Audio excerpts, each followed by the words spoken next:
Silver screen पर रूप और मोहब्बत के सीन हमेशा से सजते आए हैं, लेकिन शुरुआती दौर में या आज के दौर जितने ओपन नहीं हुआ करते थे। ऐसे समय में एक एक्ट्रेस थी जिसने अपनी अदाओं से पर्दे पर तहलका मचाने में कोई कसर नहीं छोड़ी थी। ये बात 50 के दौर की होगी, जब हीरोइंस असल जिंदगी में भले ही कितनी मॉडर्न हो, लेकिन अपनी पब्लिक इमेज और पर्दे पर अपनी सादगी और संस्कार के लिए ही जानी जाती थी। ऐसे दौर में इस एक्ट्रेस ने मोहब्बत भरा सीन ही नहीं फिल्माया, बल्कि सिगरेट और वाइन के ग्लास के साथ भी खुलेआम नजर आई। ये एक्ट्रेस थी बेगम पारा। 50 के दशक में जिनकी खूबसूरती और अदाओं के चर्चे लोगों की जुबान पर थे।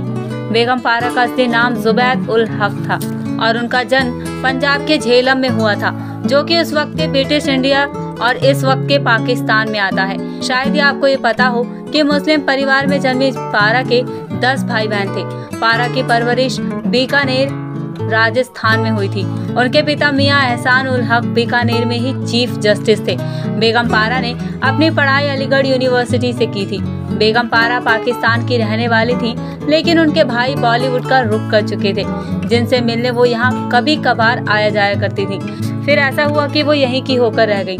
50 के दशक में ही बेगम पारा ने लाइफ मैगजीन के लिए सफेद रंग की साड़ी और सिगरेट में फोटो शूट करवाया था। हालांकि वो स्मोकिंग नहीं करती थी, लेकिन विस्की का गिलास पकड़कर अक्सर वो नजर आया करती थी, और ये बात छुपाने की उन्होंने कभी कोशिश भी नहीं की। उनके इसी अंदाज के चलते उन्हें बॉम्ब शेल गर्ल तक कहा जाने लगा था।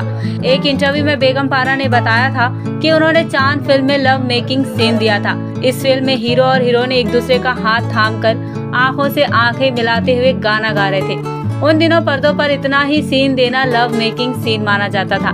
सोनम कपूर की पहली फिल्म सावरिया में उनकी दादी बनकर नजर आई बेगम पारा का दिलीप कुमार से भी नजदीकी रिश्ता है।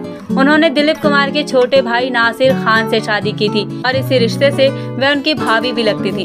बेगम पारा ने कई बॉलीवुड फिल्मों में काम किया, जैसे सोनी महिवाल, नील कमल, लैला मजनू और किस्मत का खेल जैसी फिल्मों में उन्होंने दमदार एक्टिंग की थी। वैसे तो बेगम पारा ने अपने एक्टिंग के दम पर लोगों को अपना दीवाना बना दिया था। आलम ये था कि उनके चाहने वाले सुबह सुबह ही उनके घर के आगे उनकी एक झलक पाने के लिए खड़े हो जाया करते थे। लेकिन फिर बेगम पारा ने बोल्ड फोटो शूट करवा लिया और इसी से उनकी चर्चा देश भर में होने लगी थी। साल 2008 में मशहूर अदाकारा बेगम पारा ने 81 साल की उम्र में दुनिया को अलविदा कह दिया। बेगम पारा के बेटे आयुब खान बॉलीवुड में एक्टर हैं। तो ये थी बॉलीवुड की पहली बॉम्ब शेल गर्ल बेगम पारा की स्टोरी। तो कैसी लगी आपको बेगम पारा से जुड़ी ये जानकारी? हमें कमेंट में जरूर बताएं। वीडियो पसंद आई हो तो लाइक, शेयर और कमेंट करें।